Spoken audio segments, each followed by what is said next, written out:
വീണ്ടും ചർച്ചയിലേക്ക് ശ്രീ സത്യൻ മൊകേരി കൂടി ചേരുകയാണ് ഇപ്പോൾ നമ്മോടൊപ്പം. ശ്രീ സത്യൻ മൊകേരി, വ്യത്യസ്തമായ നിലപാടാണ് ഇടതുമുന്നണിയിൽ CPI ഈ കാര്യത്തിൽ കൈക്കൊണ്ടത്.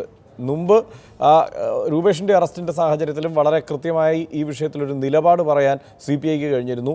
ഇപ്പോഴും CPI ഈ നടന്ന സംഭവത്തെ കൃത്യമായി അപലപിച്ചിട്ടുണ്ട്. പക്ഷേ സർക്കാരിന് മൊത്തത്തിൽ ആ ഒരു ശൈലിയിലേക്കോ നിലപാടിലേക്കോ വരാൻ കഴിയാതിരിക്കുന്നത് എന്തുകൊണ്ടാണ്? ഞാനൊരു കാര്യം ആദ്യമായി വ്യക്തമായിക്കോട്ടെ. CPI മാവോയിസ്റ്റുകളുടെ പ്രവർത്തനത്തെ നഖശിഖാന്തം വിമർശിക്കുന്ന ഒരു പാർട്ടിയാണ്. അത് സൈദ്ധാന്തിക തലത്തിലും പ്രായോഗിക തലത്തിലും അവരുമായി വലിയ തരത്തിൽ സംവാദവും വിപുലമായ ക്യാമ്പയിനും നടത്തിക്കൊണ്ടാണ് CPI മുന്നോട്ട് പോകുന്നത്. കാരണം എന്താ വെച്ചാൽ CPI പ്രവർത്തിക്കുന്ന പ്രധാനപ്പെട്ട കേന്ദ്രങ്ങളിൽ തന്നെയാണ് മാവോയിസ്റ്റുകളുടെ പ്രവർത്തനം. വ്യത്യസ്തമായ അഭിപ്രായം അവർ പ്രകടിപ്പിക്കുന്നു എന്നുള്ളത് കൊണ്ട് അവരെ ഉന്മൂലനം ചെയ്യുക എന്ന നയത്തിനോട് CPIക്ക് യോജിക്കാൻ കഴിയില്ല. ഇന്ത്യയിലെ ഇടതുപക്ഷ പാർട്ടികളും യോജിക്കുന്നില്ല. വളരെ ശക്തമായ വിയോജിപ്പാണ് രേഖപ്പെടുത്തിയിട്ടുള്ളത്. യോജിപ്പ് മാത്രമല്ല, വളരെ ശക്തമായ എതിർപ്പും പറഞ്ഞു കഴിഞ്ഞിട്ടുണ്ട്. സൽവാർ യുദ്ധം രൂപീകരിച്ചുകൊണ്ട് സിവിലിയൻ വേഷത്തിൽ നടത്തിയിട്ടുള്ള ആക്രമണങ്ങൾ ആദിവാസികളെയും മറ്റ് ജനവിഭാഗങ്ങളുടെയും മാവോയിസ്റ്റുകളെന്ന് ആരോപിച്ചുകൊണ്ട് ഉന്മൂലനം ചെയ്യാൻ നടത്തിയ ശ്രമങ്ങളെല്ലാം തന്നെ CPI മറ്റു ഇടതുപക്ഷ പാർട്ടികളും ശക്തമായി എതിർത്തിട്ടുണ്ട്. അതുകൊണ്ട് വ്യത്യസ്തമായ അഭിപ്രായം പറയുന്നു എന്നുള്ളത് കൊണ്ട് അവയെ ഉന്മൂലനം ചെയ്യാൻ കഴിയില്ല, ഒരിക്കലും ഉന്മൂലനം ചെയ്യാൻ കഴിയില്ല. പരിഹാരം എന്താണ്? അവർ ഉന്നയിക്കുന്ന പ്രശ്നങ്ങൾ എന്താണ്? ആ പ്രശ്നങ്ങൾക്ക് പരിഹാരം കണ്ടുകൊണ്ട് അതിലൂടെ ഇത്തരം വിഷയങ്ങൾ പരിഹരിക്കാൻ ശ്രമിക്കുന്നതിന് പകരം ഇത്തരം കൊലപാതകങ്ങളോട് ഒരിക്കലും യോജിക്കാൻ കഴിയില്ല. പോലീസ് ഇവിടെ വിശദീകരിച്ചത് എന്താണ്? ഇന്നലെ DGPയുടെ വിശദീകരണം കേട്ടു, ശ്രീ ലോകനാഥ് ബെഹ്റ. ഇന്നലെ നടന്ന സംഭവമാണ്. പോലീസിന്റെ ആക്ഷനിൽ അഭിമാനിക്കുന്നു എന്നാണ് പറഞ്ഞത്.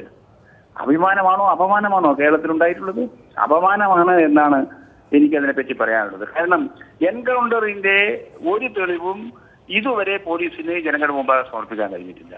ഏകപക്ഷീയമായ ആക്രമണമായിട്ടാണ്, പോലീസിന്റെ ആക്രമണമായിട്ടാണ് ജനങ്ങളിപ്പം വിശ്വസിക്കുന്നത്. അതിനുള്ള അത്തരം റിപ്പോർട്ടുകളാണ് വന്നത്. പോലീസ് ഇന്നേ വരെ വസ്തുതകൾ ജനങ്ങളുടെ മുമ്പാകെ പറഞ്ഞിട്ടില്ല. എൻകൗണ്ടർ ആണെങ്കിൽ തീർച്ചയായിട്ടും പോലീസുകാർക്ക് പരിക്ക് പറ്റേണ്ടതല്ലേ? ശക്തമായ മാവോയിസ്റ്റ് സംഘം AK-47 ഉൾപ്പെടെയുള്ള ആയുധങ്ങൾ ഉണ്ടെങ്കിൽ തീർച്ചയായിട്ടും അങ്ങോട്ടും ഇങ്ങോട്ടും വെടിവെപ്പ് ഉണ്ടാകണമല്ലോ. ഒരു പോലീസുകാരനും പരിക്ക് പറ്റിയതായിട്ട് റിപ്പോർട്ട് ചെയ്യപ്പെട്ടിട്ടില്ല. അതുകൊണ്ട് പോലീസ്, DGP ഇത് പറയുമ്പോൾ വസ്തുതകളൊക്കെ അറിയിക്കേണ്ടതല്ലേ? ഇതുവരെ അറിയിച്ചിട്ടില്ല. ഇതൊരു ഗുരുതരമായ വിഷയമാണ്. കാരണം കേരളത്തിലെ ഗവൺമെന്റിനെ സൽപ്പേരിന് കളങ്കമുണ്ടാക്കുന്ന ഒരു സമീപനമാണ് പോലീസ് സ്വീകരിച്ചിരിക്കുന്നത്. DGP അഭിമാനിക്കുന്നു എന്ന് പറഞ്ഞു കഴിഞ്ഞാൽ അപമാനകരമാണ് ഇടതുപക്ഷ ഗവൺമെന്റിന്. അതുകൊണ്ട് വസ്തുതകൾ എന്താണ് എന്ന് പോലീസ് ജനങ്ങളെ ബോധ്യപ്പെടുത്തേണ്ടതായിട്ടുണ്ട്. അത് പക്ഷേ സർക്കാരിൻ്റെ ബാധ്യതയാണ്, ഉത്തരവാദിത്വമാണ്. ഇന്നിപ്പോൾ മുഖ്യമന്ത്രി ആകപ്പാടെ പറയുന്നത് 2 പേർ അവിടെ കൊല്ലപ്പെട്ടിട്ടുണ്ട്, കൂടുതൽ കാര്യങ്ങൾ അറിവായിട്ടില്ല. അത് ഇതുപോലെ ഏറ്റുമുട്ടലുകളൊക്കെ നടക്കാറുണ്ടല്ലോ, അതിൻ്റെ തുടർച്ചയായി സംഭവിച്ചതാണ് എന്ന മട്ടിലാണ്. അതല്ലല്ലോ കേരളം മുഖ്യമന്ത്രിയിൽ നിന്ന് പ്രതീക്ഷിക്കുന്ന മറുപടി. അല്ല, മുഖ്യമന്ത്രി അവിടുന്ന് കൂടുതൽ വിവരങ്ങൾ ഒന്നും വന്നിട്ടില്ല എന്ന് പറഞ്ഞു കഴിഞ്ഞാൽ അത് നമ്മൾ വിശ്വസിക്കുക. കൂടുതൽ വിവരങ്ങൾ ലഭിക്കുന്നതിന്റെ അടിസ്ഥാനത്തിൽ കൂടുതൽ കാര്യങ്ങൾ സംസാരിക്കേണ്ടി വരും. എല്ലാവർക്കും കൂടുതൽ കാര്യങ്ങൾ സംസാരിക്കേണ്ടി വരും. ഞങ്ങളതാണ് പറയുന്നത്, കൂടുതൽ വിവരങ്ങൾ പോലീസ് പുറത്തുവിടണം. എന്തുകൊണ്ട് പത്രക്കാരെ ഇതുവരെ പ്രവേശിപ്പിച്ചില്ല അങ്ങോട്ട്?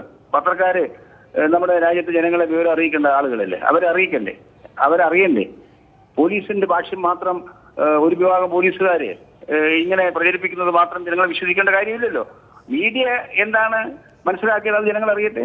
അതുകൊണ്ട് പോലീസ് അവരുടെ വിവരങ്ങൾ പൂർണ്ണമായും പുറത്തുവിടണം. മീഡിയ അവിടെ പ്രവേശിക്കാനുള്ള അനുവാദം, വിവരങ്ങൾ ശേഖരിക്കാനുള്ള സൗകര്യങ്ങൾ മീഡിയക്ക് പോലീസ് നൽകേണ്ടതായിട്ടുള്ള ഒരു ഭീകരാന്തരം സൃഷ്ടിച്ചുകൊണ്ട് മുന്നോട്ട് പോകാൻ ഒരിക്കലും കേരളത്തില് കഴിയില്ല.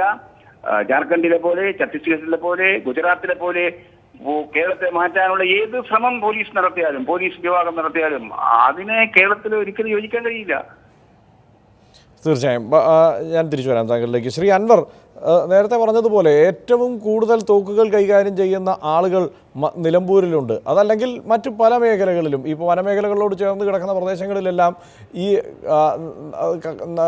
ഉള്ള തോക്കുകളെല്ലാം പിടിച്ചെടുത്താൽ ഇവിടെയുള്ള മാവോയിസ്റ്റുകളുടെ കയ്യിലുള്ള മൊത്തം തോക്കിനേക്കാൾ കൂടുതലുണ്ടാകും എന്ന കാര്യത്തിൽ ഒരു സംശയവും വേണ്ട. വെറുതെ എന്തിനാണ് ആവശ്യമില്ലാത്ത ഭീതി, മാവോയിസ്റ്റുകളെ കുറിച്ചുള്ള ആവശ്യമില്ലാത്ത ഭീതി ജനങ്ങളുടെ മേൽ കെട്ടിവെക്കുന്നത് എന്ന കൂടി പ്രശ്നമില്ലേ? അതിൻ്റെ ഉത്തരവാദി സർക്കാരല്ലേ?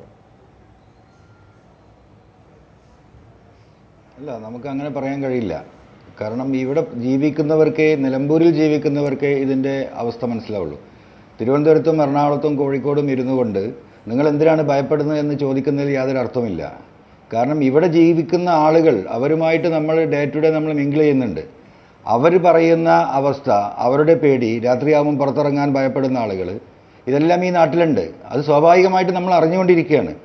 ആ ഭീകരത ഇവിടെ അങ്ങനെ ഒരു ഭീതി ഇല്ല എന്ന് നിലമ്പൂർക്കാരെ സംബന്ധിച്ച് പറയാൻ കഴിയില്ല. ഇത് മറ്റുള്ളവർക്ക് പറയാമായിരിക്കാം, സത്യാവസ്ഥ എന്തുമായിരിക്കാം. പക്ഷേ ഇവിടെ ഭീതിയുണ്ട് എന്നുള്ളതൊരു സത്യാവസ്ഥയാണ്. അത് ഇന്നലത്തെ ഈ സംഭവത്തോട് കൂടിയിട്ട് അത് ആളുകളെ സംബന്ധിച്ച് കൂടുതൽ വർദ്ധിച്ചിരിക്കുകയാണ്. പലരും ആ കാര്യങ്ങൾ സംസാരിക്കുന്നു. ഇതിങ്ങനെയാണെന്നുണ്ടെങ്കിൽ നമ്മൾ എങ്ങനെ മുന്നോട്ട് പോകും? കാരണം 30% ഈ നിയോജക മണ്ഡലത്തിലെ ജനങ്ങൾ മലമ്പ്രദേശത്താണ് താമസിക്കുന്നത്. ഇത് ഫോറസ്റ്റുമായി തൊട്ടുരുമി ജീവിക്കുന്ന ആളുകളാണ്. ഫോറസ്റ്റിൻ്റെ അകത്തുള്ള കേന്ദ്രങ്ങളുണ്ട്. വെസ്റ്റേൺ ഫോറസ്റ്റ് ആയിട്ടുള്ള ചുറ്റുഭാഗം ഫോറസ്റ്റ്, നടുക്ക് പ്രൈവറ്റ് ലാൻഡ്, അവിടെ ജീവിക്കുന്ന ആളുകൾ, അവിടെ സ്കൂളുകൾ, ഇങ്ങനെ തുടങ്ങിയിട്ട് വളരെ മിക്സഡായിട്ട് ഫോറസ്റ്റുമായി മിക്സഡായി ജീവിക്കുന്ന ഒരു പ്രദേശമാണ് നിലമ്പൂർ. അതുകൊണ്ട് വനത്തിൻ്റെ അകത്ത് ഇങ്ങനെ ഒരു സംഭവം ഉണ്ട് എന്ന് പറഞ്ഞാൽ സ്വാഭാവികമായിട്ടും ഭീതി ഉണ്ടാവില്ലേ? അത് എങ്ങനെയാണ് നമുക്ക് ഭീതി ഉണ്ടാവില്ല? എന്തിനാണ് ഈ ഭീതിപ്പെടുന്നത് എന്ന് ആരെങ്കിലും ചോദിച്ചാൽ ഈ ജനങ്ങൾക്ക് എങ്ങനെ നമ്മളതിന് ഉത്തരം പറയും? ശ്രീ ഭാസുരേന്ദ്ര ബാബു, എങ്ങനെ വേണമെങ്കിലും ഈ സാഹചര്യത്തെ പ്രയോജനപ്പെടുത്താൻ കഴിയുന്ന ഒരു സർക്കാർ സംവിധാനം ഇവിടെ ഉണ്ട് എന്ന് നമുക്ക് വിശ്വസിക്കാം. കാരണം ഇപ്പോൾ CPIയുടെ നിലപാട് പറഞ്ഞത് താങ്കൾ കേട്ട് കാണുമല്ലോ. ഈ വിഷയത്തിൽ വളരെ കൃത്യമായ നിലപാട് ആദ്യഘട്ടം മുതൽ 3 വർഷമായി ആവർത്തിച്ച് കാനം രാജേന്ദ്രൻ പറയുന്നുണ്ട്. അത് നമുക്ക് എല്ലാവർക്കും മുന്നിലുണ്ട്. അങ്ങനെ ഒരു സാധ്യത ഈ സർക്കാരിനുള്ളിൽ നിന്ന് തന്നെ ഉള്ളപ്പോൾ ആ സാധ്യതയെക്കുറിച്ച് ആലോചിക്കാതെ ഇത്തരത്തിലുള്ള ഏറ്റുമുട്ടലുകളിലേക്കോ ഈ നിലയ്ക്കുള്ള നടപടികളിലേക്കോ ഒക്കെ പോകാൻ എങ്ങനെയാണ് സർക്കാരിന് മനസ്സ് വരുന്നത്? നേരത്തെ ശ്രീ കെ ഹരിഹരൻ ചൂണ്ടിക്കാണിച്ചതുപോലെ കഴിഞ്ഞ സർക്കാർ ആയുധം പ്രയോഗിക്കാൻ അനുമതി കൊടുത്തിരുന്നില്ല, തോക്ക് പ്രയോഗിക്കാൻ അനുമതി കൊടുത്തിരുന്നില്ല. പക്ഷേ ഈ സർക്കാർ അനുമതി കൊടുത്തു എന്ന് സംശയിക്കേണ്ട സാഹചര്യമല്ലേ ഇപ്പോൾ?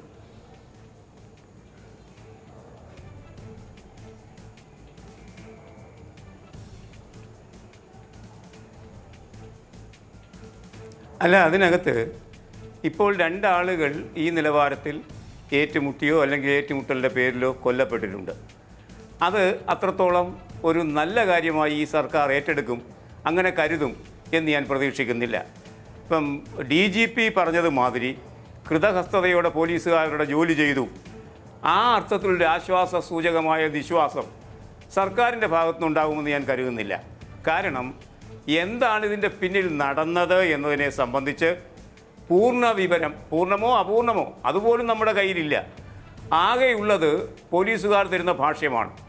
60ഓളം പോലീസുകാർ ചേർന്ന് വിവിധ ഘട്ടങ്ങൾ, വിവിധ ദിശകളിലൂടെ അവരെ വളയുകയും അവരുടെ താൽക്കാലിക തമ്പടിച്ച സ്ഥാനം വളഞ്ഞ് ചിതറിപ്പിക്കുകയും അതിൻ്റെ ഭാഗമായ വെടിവെപ്പ് അങ്ങോട്ടും ഇങ്ങോട്ടും നടന്ന് അവരാണ് ആദ്യം വെടിവെച്ചത്.